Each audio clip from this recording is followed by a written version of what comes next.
তাহলে finally black লোয়ারের new chapter চলে এসেছে। লাস্ট এপিসোডে আমরা লুসিয়াস আর ইয়োনোর মধ্যে অনেক ভয়ঙ্কর এক ফাইট দেখেছিলাম, যেখানে ইয়োনো আস্থার এন্টি ম্যাজিক ইউজ করে লুসিয়াসকে প্রায় বরাবরই টক্কর দিচ্ছিল। কিন্তু এরপরও লুসিয়াস তার এঞ্জেলদের সাহায্যে পুরো লোয়ার কিংডমের উপরই তার ক্যাহের বর্ষণ করছিল। আর যখন সবকিছুই তাদের লিমিটের বাইরে চলে যাচ্ছিল, তখনই সেখানে ব্ল্যাক বুলসের মেম্বাররা চলে আসে। আর চার্মি সেখানে তার ম্যাজিক্যাল ফুড খাইয়ে আবার তাদের সবাইকে রিচার্জ করে দেয়, যার জন্য মিমোসা তার পাওয়ার ইউজ করে আস্থাকে ফুললি রিকভার করে দেয়। এই এপিসোডের শুরুতে আমরা দেখতে পাই রিকভার হওয়ার সাথে সাথেই আস্থা আবার লড়াইয়ে যুক্ত হয়ে যায়। আর তাকে আবার ফাইটে জয়েন হতে দেখে তারা সবাই অনেক বেশি খুশি হয়ে যায়।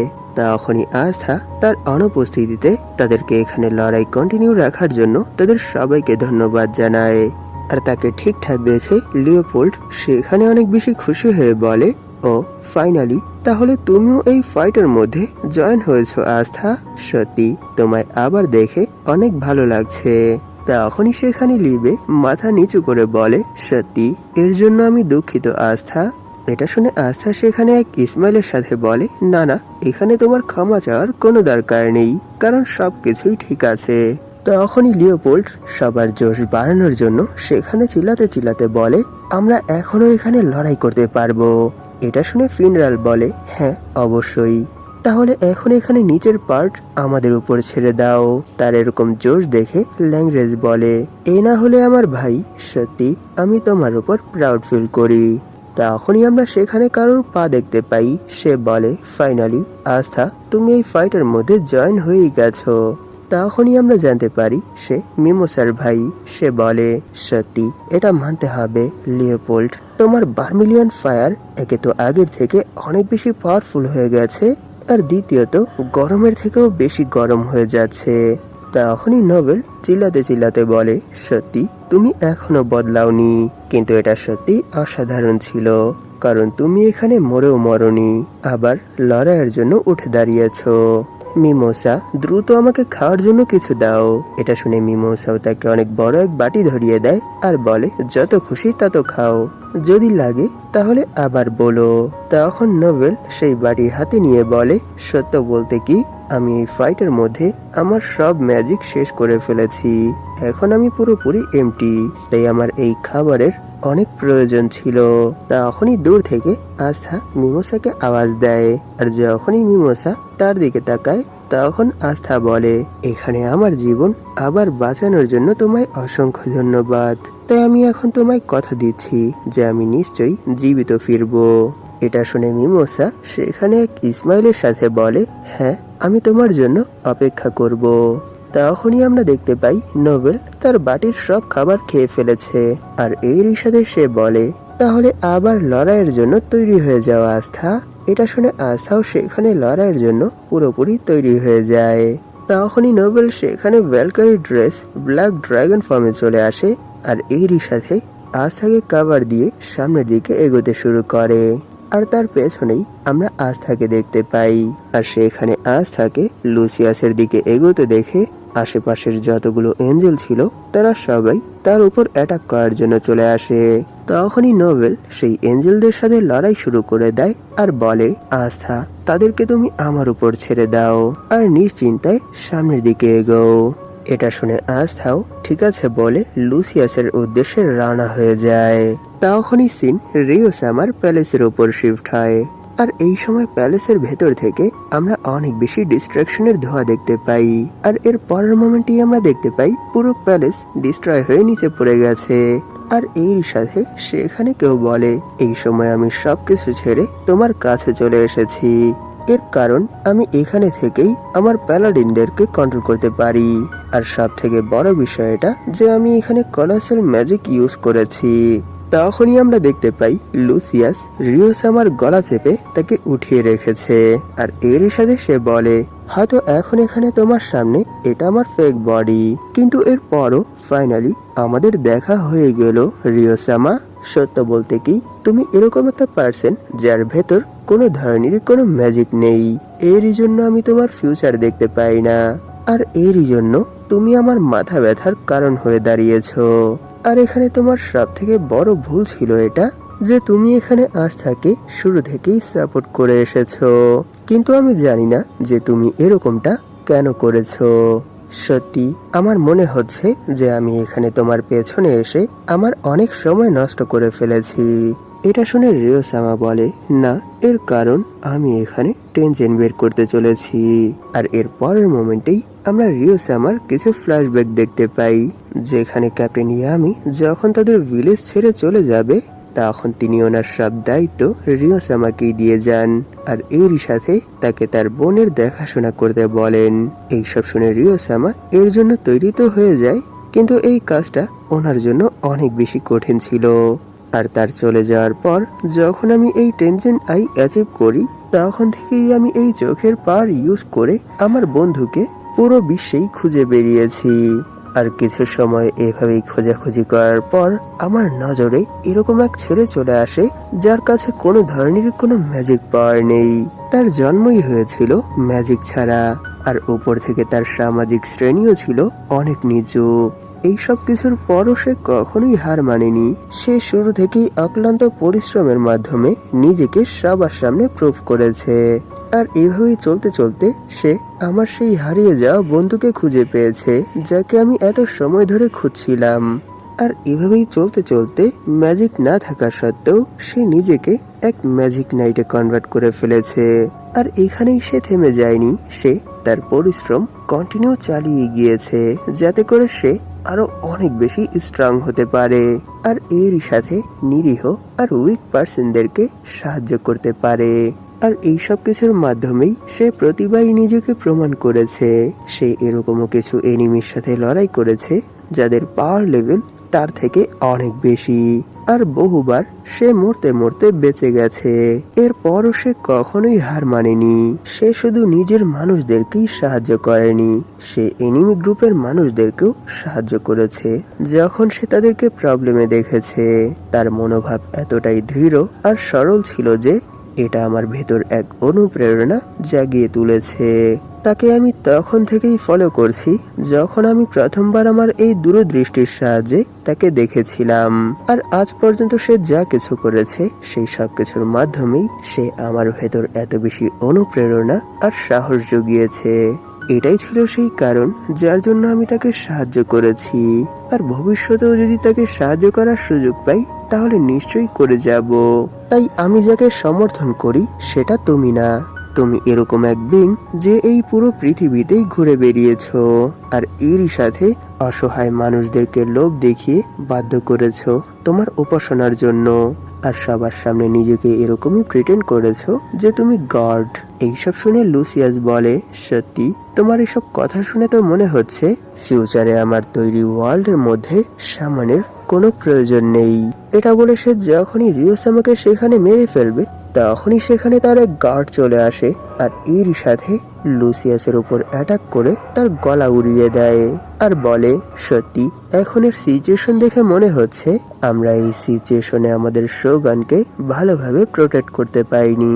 তখনই সিন আবার ক্লোয়ার কিংডমের উপর শিফট হয়, যেখানে আমরা লুসিয়াসকে দেখতে পাই। সে সেখানে এক ইসমাইলের সাথে বলে, সত্য বলতে কি তুমি ছিলে আমার ফাইনাল অপোনেন্ট, ইউনো, কিন্তু এখন এখানে তোমায় দেখে তো মনে হচ্ছে যে তুমি অনেকটা উইক হয়ে গেছো, আর তোমার এন্টি ম্যাজিকও প্রায় শেষ হয়ে এসেছে।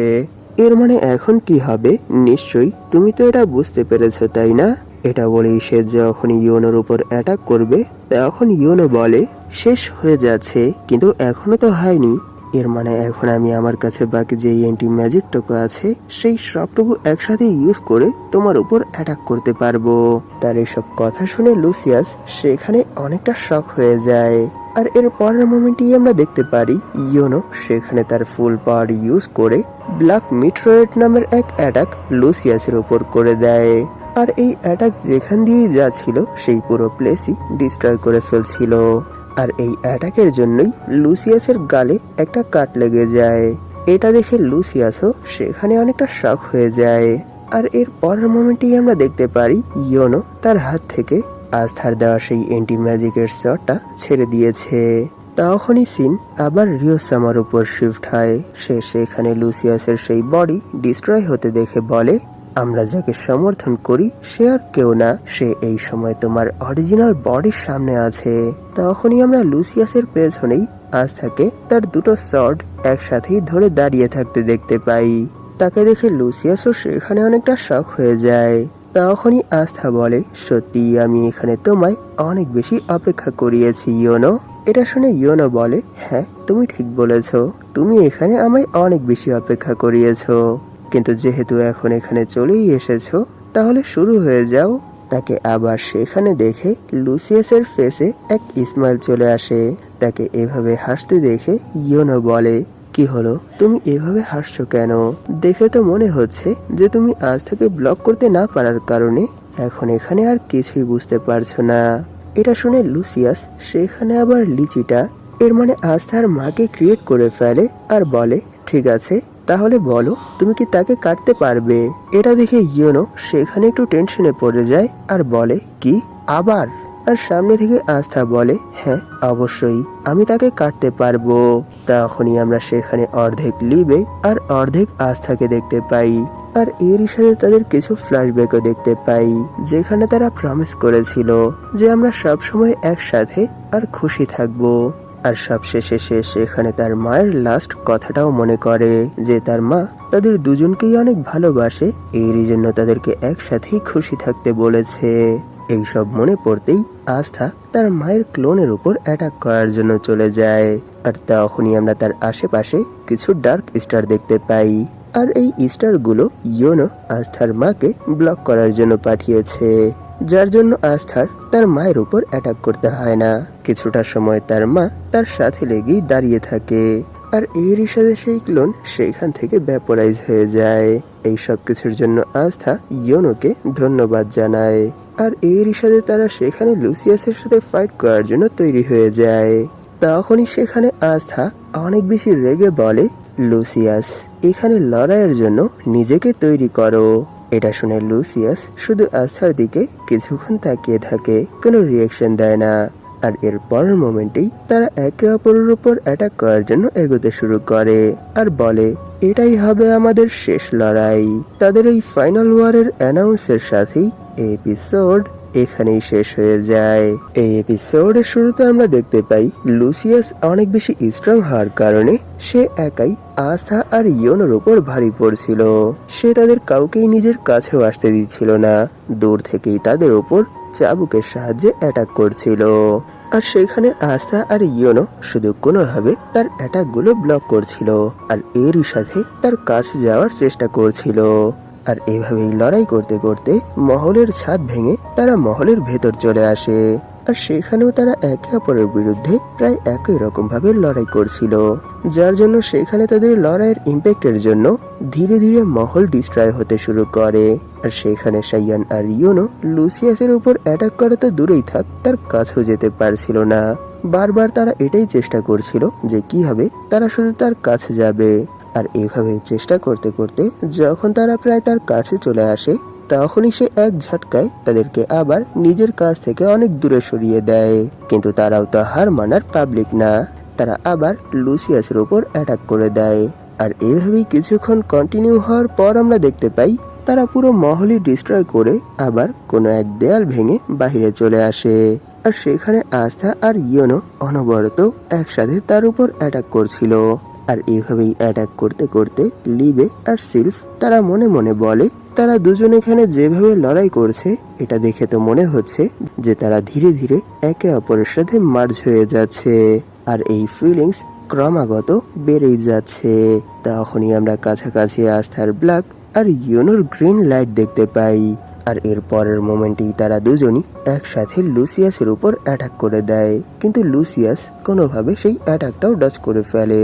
আর এর সাথে সে সেখানে তাদের এই কম্বিনেশন দেখে অনেকটা শক হয়ে যায়। তখনই সিন এই ফাইট থেকে কিছুটা দূরে শিফট হয়, যেখানে আমরা আদ্রা মিলেজকে একটা ফ্লোটিং স্টোনের উপর বসে থাকতে দেখতে পাই। সে উপর থেকেই নিচে কি কি হচ্ছে সেই সব কিছুর উপর নজর রাখছিল, যে সেখানে কি করে লুসিয়াসের ক্রিয়েট করা আর্মি ক্লোয়ার কিংডমের ম্যাজিক নাইটস এবং আদার্স ম্যাজিক নাইটদের সাথে কি করে লড়াই করছিল আর সেখানে কিভাবে তারা ডিস্ট্রাকশন করছিল। এই সব দেখতে দেখতেই সেখানে তার ফেসে এক স্মাইল চলে আসে। তখনই সিন মর্গানের উপর শিফট হয়। সে এই সময় লাইট আর ডার্ক ম্যাজিক ইউজ করে তার আশেপাশের পুরো সারাউন্ডে অ্যাটাক করে দেয়। আর সেই অ্যাটাক থেকে বাঁচার জন্য ন্যাচ সেখানে তার শিল্ড ওপেন করে ফেলে। আর সে কোনো মতে তার সেই অ্যাটাক থেকে নিজেকে সেভ করে, কারণ মর্গানের অ্যাটাকের রেঞ্জে যা কিছু ছিল সেই সব কিছুই ডিস্ট্রয় হয়ে যায়। আর এর পরের মোমেন্টেই আমরা দেখতে পারি তারা কোনো এক ওয়ালের কাভারে বসে আছে। আর সেখানে এই সময় ন্যাচের সাথে ক্যাপ্টেন ইয়ামি আর তার বোনও ছিল। এইসব কিছু দেখে সেখানে ন্যাচ মনে মনে বলে, আমরা তো তার কাছেও যেতে পারছি না।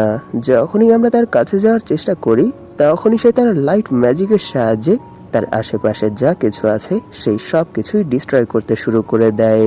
আর এর পরের মোমেন্টেই সেই পুরো প্লেসের মধ্যেই তার ডার্ক ম্যাজিক ছড়িয়ে দেয়। সত্যি সে এখন আর মর্গান নেই, সে একটা মনস্টার হয়ে গেছে। সে যখন এইসব কিছু ভাবছিল তখনই সেখানে আদ্রামিলেস চলে আসে। আর এরই সাথে সে সেখানে মর্গানকে ওপ্পা, এর মানে ভাইয়া বলে আওয়াজ দেয়। এটা শুনে মর্গানও তার দিকে তাকিয়ে অনেক বেশি শখ হয়ে ভাবতে শুরু করে এটা কি করে হতে পারে। আদ্রামিলেস তো এত সময় উপরে থেকে শুধু এখানে আমাদের উপর নজর রাখছিল, কিন্তু সে হঠাৎ করে এখানে কেন এসেছে? না না, এটা কোনো ভালো সংকেত না। তখনই সেখানে আদ্রামিলেস বলে, তাহলে বলুন এরপর কি? আপনি কি চান যে আমি এখানে আপনাকে সাহায্য করি? এটা শুনে কিছু সময়ের জন্য সেই পুরো পরিবেশই স্তব্ধ হয়ে যায়। আর এরই সাথে ন্যাচ সেখানে একটু শখ হয়ে জিজ্ঞেস করে, কি, কেমন সাহায্য? তখনই আদ্রামিলেস ক্যাপ্টেন ইয়ামিকে ইঙ্গিত করে বলে, হেই তুমি ব্ল্যাক ম্যাজিক ইউজার, আমি এখন এই সব কিছুই তোমার উপর ছেড়ে দিচ্ছি, কারণ আমি তোমার ভেতরই সেই অঢেল ডার্ক ম্যাজিকের এক ইঙ্গিত দেখতে পাচ্ছি। আর আমি এটাও ফিল করতে পারছি যে সে এখানে ধীরে ধীরে এক এক করে পাতালের দরজা খোলার জন্য বলি দিচ্ছে। এইসব শুনে ক্যাপ্টেন ইয়ামি সেখানে কিছুক্ষণ চুপ করে বসে বলে, কিন্তু আমি বুঝতে পারছি না যে তুমি এখানে আমাদেরকে কেন সাহায্য করতে চাও? এটা শুনে আদ্রামিলেস বলে, হ্যাঁ এটা একটা ভালো কোশ্চেন ছিল। তখনই সে সেখানে এক ক্রিপি ইসমাইলের সাথে বলে, হয়তো মানুষ বলেই তারা আমার জন্য এত বেশি আকর্ষণীয়। তোমাদের লুসিফারের বিরুদ্ধে লড়াই দেখার পর থেকেই আমি এই জিনিসটা ভেবে আসছি। যদিও এটা লুসিয়াসের ভবিষ্যৎবাণীর একটা অংশ মাত্রই ছিল, কিন্তু এরপরও লাস্ট টাইম যখন তোমরা লুসিফারের সাথে লড়াই করেছিলে সেই লড়াইয়ে তোমাদের জেতার চান্স একটুও ছিল না। এরপরও তোমরা ঐক্যবদ্ধ হয়ে তাকে খুব সহজেই হারিয়ে দিয়েছো। আর অপর পাশে এই সিচুয়েশন দেখে আমার মাথায় যেটা আসছে সেটা হলো লুসিয়াস অনুমানযোগ্য, কিন্তু তুমি তার অপোজিট পুরোপুরি মরিয়া হয়ে আছো। তাই আমার মতে তাকে ফলো না করে এখানে তোমায় ফলো করাটাই আমার জন্য সব থেকে বেশি ইন্টারেস্টিং হবে। তাহলে তুমি বলো এই অনুভূতিটা কেমন? নিশ্চয়ই তোমাকে দেখাটাই বেশি রোমাঞ্চকর হবে। এইসব শুনে সেখানে ন্যাচ অনেকটা শখ হয়ে যায়, কিন্তু ক্যাপ্টেন ইয়ামি মুখ চেপেই সেখানে হেসে দেয়। আর এরই সাথে তিনি সেখানে অনেক বড় এক ইসমাইলের সাথে বলে, I like it, it's a great idea. তাই আমি এখন এর উপর পুরোপুরি বাজি ধরার জন্য তৈরি আছি। এটা বলেই তিনি সেখানে হাসতে হাসতে ওনার অ্যাটাকের স্ট্যান্ডে চলে আসে। তখনই সিন আবার লুসিয়াস আর আস্থা আর ইয়োনের উপর চলে আসে।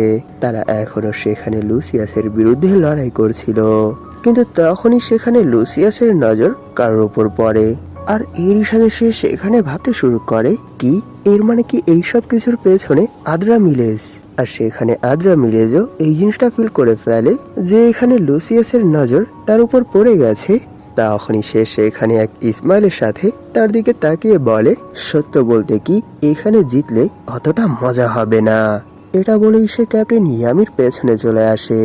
আর সেখানে তার ম্যাজিক সেন্স করতেই ক্যাপ্টেন ইয়ামিও সেখানে হাসতে হাসতে বলে, হ্যাঁ আমি এখন এটা বুঝতে পারছি যে আসলে তোমার ম্যাজিক কিভাবে কাজ করে।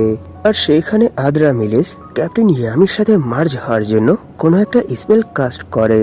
আর এর পরের মোমেন্টেই আমরা দেখতে পারি ক্যাপ্টেন ইয়ামি, ওনার ছোট বোন আর ন্যাচ একসাথে লুসিয়াসের উপর অ্যাটাক করার জন্য চলে যায়। আর এরই সাথে তারা সেখানে চিল্লাতে চিল্লাতে বলে, তাহলে চলো এখানে আমরা যেই নতুন পাওয়ারটা পেয়েছি সেই পাওয়ারটা অ্যাপ্লাই করে দেখা যাক যে এখানে এটা তার বিরুদ্ধে কিভাবে কাজ করে। সরি, এখানে তারা লুসিয়াসের উপর না মর্গানের উপর অ্যাটাক করার জন্য যাচ্ছিল। আর এর সাথে তারা ভাবছিল আলো যতটা ব্রাইট হবে অন্ধকার ততটাই ডার্ক হবে। এটা বলেই তারা লাইটের স্পিডে মর্গানের উপর অ্যাটাক করে দেয়, কিন্তু মর্গান কোনোভাবে সেই অ্যাটাকটা ডজ করে ফেলে, কিন্তু এরপরও তার গালে একটা স্ক্র্যাচ পড়ে যায়। এটা দেখে সেও সেখানে অনেকটা শক হয়ে যায়। তখনই আদ্রা মিলেস মনে মনে বলে, আমার প্রত্যেকটা অ্যাটাকই লুসিয়াসের ক্রিয়েট করা প্যালাডিনদের উপর অনেক বেশি ইফেক্টিভ। এটা বলেই সে সেখানে চিল্লাতে চিল্লাতে তার নতুন সাথীদেরকে বলে, তাই যাও এখন এখানে একটা এঞ্জেলকে হারানোর জন্য একটা ডেভিলের পাওয়ার ইউজ করো, কারণ এটাই এঞ্জেলদের বিরুদ্ধে সব থেকে বেশি ইফেক্টিভ। আর যখনই মর্গান তাদেরকে নিজের এত কাছে দেখে তখনই সে আবার তাদের উপর তার লাইট ম্যাজিকের সাহায্যে অ্যাটাক করে দেয়। কিন্তু আমরা দেখতে পারি এইবার ক্যাপ্টেন ইয়ামি তার ফুল জোশের সাথে মর্গানের উপর অ্যাটাক করার জন্য তার আলটিমেট স্ট্যান্ডে চলে এসেছে। আর এর পরের মোমেন্টেই তিনি সেখানে আর তার উপর কোনো দয়া মায়া না করে এক স্ল্যাশেই তাকে 2 টুকরোতে কেটে ফেলে। আর এরই সাথে তারা সবাই সেখানেই থেমে যায়। আর এই অ্যাটাকের পর মর্গানের বডি সেখান থেকে ধীরে ধীরে ভ্যাপোরাইজ হতে শুরু করে। এটা দেখে ক্যাপ্টেন ইয়ামি বলে, তাহলে ফাইনালি সে এইবার সত্যি শান্তিতে ঘুমাচ্ছে। এখানে ক্যাপ্টেন ইয়ামির এই কথা আর মর্গানের ডিএনডির সাথেই এপিসোড এখানেই শেষ হয়ে যায়। এই এপিসোডের শুরুতে আমরা দেখতে পাই ক্যাপ্টেন মারিওলোনা লুসিয়াসের তৈরি এশিয়া সিলভার প্যালাডিনকে হারিয়ে দিয়েছে। তখন তিনি সেই প্যালাডিনের দিকে তাকিয়ে বলে, সত্যিই আমি এটা জানি না যে তোমার মতো একটা দানব ওনার অনুরূপ কি করে হতে পারে। আর সেইখানেই আমরা প্যালাডিন এশিয়া সিলভার বডি ধীরে ধীরে ভ্যাপোরাইজ হতে দেখতে পাই। আর যখনই ক্যাপ্টেন মারিওলোনা উপরের দিকে তাকায় তখন তিনি দেখতে পায় এই সময় তার মাথার উপর লুসিয়াসের বিরুদ্ধে আস্থা আর ইয়োনোর লড়াই করছে। আর এই সময় তাদের মধ্যে এই ফাইট প্রায় ইকুয়াল হচ্ছিল, যার জন্য সেখানে লুসিয়াসও একটু টেনশনে পড়ে যায়। আর সে বলে, সত্যি এটা ধীরে ধীরে জটিল হয়ে যাচ্ছে। ঠিক আছে, যেহেতু তোমরা এখন এরকমটাই চাও। এটা বলেই সে সেখানে ক্লোয়ার কিংডমের যতগুলো টুকরো করেছিল সেই সবগুলো টুকরোকেই উপরে উঠিয়ে ফেলে। আর এরই সাথে সেগুলোকে ড্রিলের মতো করে নিচের দিকে থ্রো করার জন্য তৈরি হয়ে যায়। আর বলে, আমার পুরো বিশ্বাস আছে যে এই অ্যাটাকে তোমাদের কিছুই হবে না, কিন্তু একটা কথা মাথায় রেখো, যদি তোমরা এই অ্যাটাক ব্লক করতে না পারো অথবা ডজ করে ফেলো তাহলে এই সময় এই সিটির যতগুলো নাগরিক এই সময় গ্রাউন্ডে দাঁড়িয়ে আছে তারা সবাই এই অ্যাটাকের চাপেটে এসে শেষ হয়ে যাবে। তার এই অ্যাকশন আর থ্রেটেন শুনে আস্থা আর ইয়োনো অনেক বেশি শক হয়ে যায়। আর নিচে থাকা ক্লোয়ার কিংডমের যতগুলো সাধারণ জনতা ছিল তারা সবাই তাদের মাথার উপর এত বড় কিছু দেখে অনেক বেশি শক হয়ে যায়। আর এর সাথে এক এক করে তারা সবাই কিছুক্ষণের জন্য একেবারে স্তব্ধ হয়ে যায়, কারণ এত বড় কিছু যদি এই সময় তাদের উপর এসে পড়ে তাহলে তাদের মধ্যে কেউ বাঁচতে পারবে না, সবাই নিমিষের মধ্যেই শেষ হয়ে যাবে। আর এই ভয় শুধু সেখানের সাধারণ মানুষদের উপরই কাজ করছিল না, সেখানের বাকি যত ম্যাজিক নাইট ছিল তারাও এই জিনিসটা দেখে অনেক বেশি ভয় পেয়ে যায়। তখনই সেখানে লুসিয়াস এক স্মাইলের সাথে বলে, হেই হিউম্যান, তোমাদের এখানে ভয় পাওয়ার কোনো দরকার নেই, কারণ এটাই হবে তোমাদের নতুন জীবনের শুরু। এইসব বলেই সে সেখানে তার ক্রিয়েট করা আল্টিমেট ম্যাজিক ইউনাইটেড ফোর্সেস এর সাহায্যে কিংডমের সেই বড় টুকরাটা সেই কিংডমের উপরই থ্রো করে দেয়। আর আচমকা তার এত বড় আর পাওয়ারফুল এক অ্যাটাক নিজেদের দিকে আসতে দেখে আস্থা আর ইয়োনো প্রথমত অনেক বেশি শক হয়ে যায়। তখনই সেখানে ইয়োনো বলে, না, এই অ্যাটাকটা আমরা কোনোভাবেই ব্লক করতে পারবো না। না, যদি আমরা এখানে এই অ্যাটাকটা ব্লক করার চেষ্টা করি তাহলে এই বাস্টার্ড এই সুযোগকে কাজে লাগিয়ে পেছন থেকে আমাদের উপর অ্যাটাক করে দেবে। এটা শুনে আস্থা বলে, কিন্তু যদি আমরা এই অ্যাটাকটা ব্লক না করি তাহলে এখানে অনেক বড় এক অঘটন ঘটে যাবে, তাই যত যাই হোক আমাদেরকে তো এটা করতেই হবে। তারা উপরের দিকে তাকিয়ে যখন এইসব কিছু ভাবছিল তখনই নিচ থেকে কেউ চিল্লাতে চিল্লাতে বলে, আস্থা, ইয়োনো, তোমরা এই মিটরয়েড আমাদের উপর ছেড়ে দাও, আর তোমরা তোমাদের ফুল ফোকাস এই বাস্টার্ড লুসিয়াসের উপর রাখো। তখনই আমরা দেখতে পাই নিচে ক্যাপ্টেন মারিওলোনা আর ক্যাপ্টেন ভার্মিলিয়ান দাঁড়িয়ে আছে। তখনই ক্যাপ্টেন ভার্মিলিয়ান বলে, হ্যাঁ, এখানে কি হচ্ছে আমি এখন বুঝতে পেরেছি। এটা বলেই সেখানে তারা দুজন একসাথে স্প্রিট ডাই নামক এক স্পেল কাস্ট করে অ্যাটাকের পজিশনে চলে আসে। আর এর পরের মোমেন্টেই আমরা দেখতে পাই তারা সেই মিটরয়েডের উপর তাদের ফায়ার ফ্লেম থ্রো করে দিয়েছে, যেটা সরাসরি সেই মিটরয়েডে যে হিট হয়। এটা দেখে ক্যাপ্টেন ভার্মিলিয়ন সেখানে একটু টেনশনে পড়ে যায়। আর পাশ থেকে ক্যাপ্টেন মারিওলোনা বলে, না না, এখনো আমাদের এই ফ্লেম এই অ্যাটাকটাকে ব্লক করার জন্য যথেষ্ট না। তখনই আমরা কাউকে ফায়ার ইউজ করে ট্রাভেল করতে দেখতে পাই। তাকে দেখতেই ক্যাপ্টেন মারিওলোনা আর ক্যাপ্টেন ভার্মিলিয়ন সেখানে অনেক জোরে আওয়াজ দিয়ে বলে, লিওপোল্ড। একই সঙ্গে তাদের দুজনের আওয়াজ শুনে লিওপোল্ডও সেখানে অনেক বেশি শক হয়ে যায়। আর এর পরের মোমেন্টই তার ফেসে অনেক বড় এক স্মাইল চলে আসে আর সে বলে, হ্যাঁ আমি আসছি। এটা বলেই সে সেখান থেকে এক জাম্প করে তাদের দিকে যেতে শুরু করে। আর এরই সাথে তার কিছু পুরনো দিনের স্মৃতির কথা মনে পড়ে, যে ছোটকাল থেকেই তার ড্রিম ছিল সে তার ভাই বোনদের সাথে মিলে কোনো একটা লড়াই যোগ দিবে, কিন্তু সে আজ পর্যন্ত তাদের সাথে কোনো লড়াই যোগ দিতে পারেনি। এর কারণ সে তাদের সাথে লড়াই করার যোগ্য ছিল না। কিন্তু আজ সামনে থেকেই তারা তাকে নিজেদের সাথে লড়াইয়ের জন্য ইনভাইট করেছে, যার জন্য সে এই সময় অনেক বেশি খুশি হয়ে বলে, তাহলে ফাইনালি তাদের সাথে মিলে একসঙ্গে কোনো লড়াই অংশগ্রহণ করার আমার ড্রিম আজ পূরণ হতে চলেছে।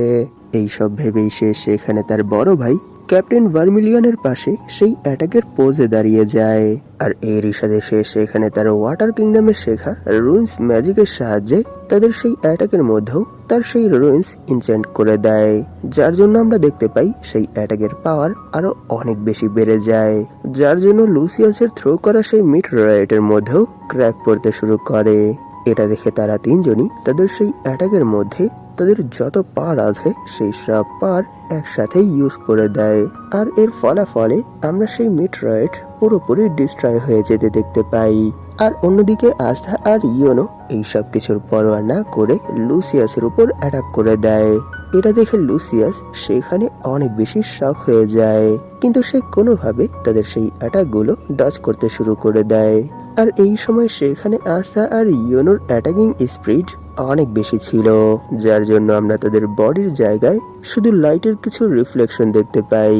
তখনই সেখানে ইয়োনো আর আস্থা তারা দুজনই অনেক বেশি শক হয়ে যায়। আর সেখানে আস্থা বলে, ইয়োনো দেখছো কি হচ্ছে? সত্যি এটা অসাধারণ, আমি তো এটা বিশ্বাসই করতে পারছি না, কারণ এই ফাইটের মধ্যেই আমরা ধীরে ধীরে এক হয়ে যাচ্ছি ইয়োনো। তখনই আমরা সেখানে ইয়োনো আর আস্থাকে একই পোজে পাশাপাশি দেখতে পাই। আর সেখানে আবার লুসিয়াস তাদের এত ফাস্ট এত ভালো কম্বিনেশন দেখে অনেক বেশি শক হয়ে যায়। আর এখনো আস্থা আর ইয়োনো লাইটের গতিতে তার উপর অ্যাটাক করার জন্য এগোচ্ছিল। আর এভাবেই কিছুক্ষণ তাদের মধ্যে ফাইট কন্টিনিউ হওয়ার পর তারা ফাইনালি লুসিয়াসের উপর তাদের ডার্ক আর ব্রাইট ম্যাজিকের সাহায্যে অ্যাটাক করে দেয়। আর এইবার তাদের এই কম্বাইন অ্যাটাকের জন্য লুসিয়াসের বডি মধ্যখান থেকে 2 টুকরোতে কেটে যায়। আর এরই সাথে এই এপিসোড এখানেই শেষ হয়ে যায়। সত্য বলতে কি, আমার মনে হয় না যে এখনো তারা লুসিয়াসকে মারতে পেরেছে, কারণ এই পর্যন্ত কমসে কম 20-25 চ্যাপ্টারের বেশি তারা শুধু লুসিয়াসের বিরুদ্ধেই লড়াই করছে, কিন্তু তারা কোনোভাবেই এর কোনো ফলাফল বের করতে পারছে না। কিন্তু যেহেতু এইবার তারা এই জিনিসটা অ্যানাউন্স করেছে যে এটাই লাস্ট ফাইট, তাই হয়তো তাদের এই কম্বাইন অ্যাটাকেই লুসিয়াসের ডি এন্ড হয়ে যাবে আর নতুন কিছু সামনে আসবে। সত্যি একই এনিমির সাথে ভিন্ন ভিন্ন ভাবে অনেক ফাইট হয়ে গেছে, আপনাদের কি মনে হয় না? হ্যাঁ, আমি মানছি যে লুসিয়াস অনেক বেশি স্ট্রং, কিন্তু এর পরও বারবার শুধু একই জায়গায় এনে ফাঁসিয়ে দেয়। তাই এখন আমি আপনাদের থিঙ্কিং সম্পর্কে জানতে চাই যে আপনারা এই বিষয়ে কি ভাবেন। নিশ্চয়ই এর পরের চ্যাপ্টার আবার 2-2.5 মাস পর আসবে, তাই প্লিজ আপনাদেরকে এই লম্বা সময় ব্ল্যাক লোয়ার জন্য আবার অপেক্ষা করতে হবে, কারণ এইবার তারা শুধু এই 3টা চ্যাপ্টারই রিলিজ করেছে, আর তাও অনেক ছোট ছোট। ভিডিওটা শেষ করার আগে আপনাদের কাছে আমার একটা রিকোয়েস্ট আছে, আপনাদের মধ্যে যারা এখন পর্যন্ত এই চ্যানেলটাকে সাবস্ক্রাইব করেননি তারা প্লিজ সাবস্ক্রাইব করে দিন। আর এরই সাথে এই ভিডিওটাতে একটা লাইক করে দিন, যাতে করে ইউটিউব এই ভিডিওটাকে নতুন নতুন মানুষের কাছে পৌঁছে দিতে পারে। ধন্যবাদ আপনাদের এই পর্যন্ত দেখার জন্য। তাহলে দেখা হবে এর পরের এপিসোডে।